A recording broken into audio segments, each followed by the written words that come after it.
Les petits détails des plus grands films, bienvenue dans Aviez-vous remarqué? Tom Cruise, c'est le Maverick de Top Gun, le Lestat de Entretien avec un vampire, Ethan Hunt dans Mission Impossible ou encore Jerry Maguire bien sûr. En 2012, l'acteur rajouta un nouveau personnage majeur à sa panoplie avec Jack Reacher. Il est temps de revenir sur les petits détails et secrets du film, en route. Adapté d'un roman de la série de livres écrite par Lee Child, Jack Reacher est passé par plusieurs mains avant de finir dans celle du réalisateur Christopher McQuarrie. Et au fil des projets, ce ne furent pas moins que Brad Pitt, Hugh Jackman, Vince Vaughn, Jamie Foxx ou encore Will Smith qui devaient incarner le rôle principal, avant que Tom Cruise bien sûr ne remporte la mise.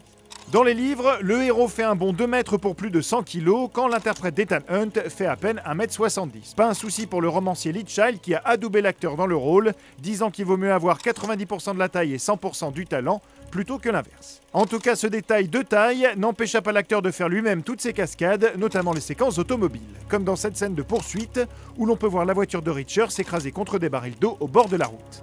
La voiture cale alors et peine à redémarrer, un petit événement qui n'était en réalité pas prévu, mais quand la voiture s'arrêta pendant le tournage, Cruise parvint à la redémarrer de lui-même dans la foulée avant de continuer la poursuite sans couper la prise. Le réalisateur Christopher McQuarrie décida de garder la scène dans le film et il a bien fait car elle rajoute au final beaucoup à la tension générale.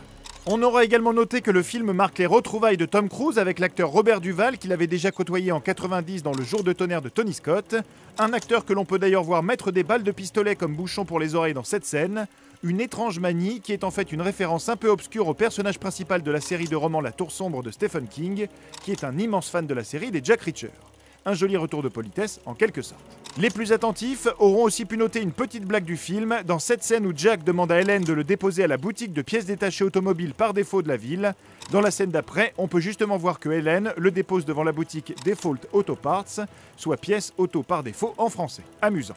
Enfin, on aura noté que le vendeur de montres dans cette scène de flashback n'est autre que l'authentique doublure de Tom Cruise pour le film, quand le policier ici est Lee Child, l'auteur de la série de romans originale. Mais ça bien sûr, vous l'aviez remarqué. Non ? Retrouvez ce film à regarder chez vous sur notre nouvelle application Allocinéum, disponible sur smartphone et tablette.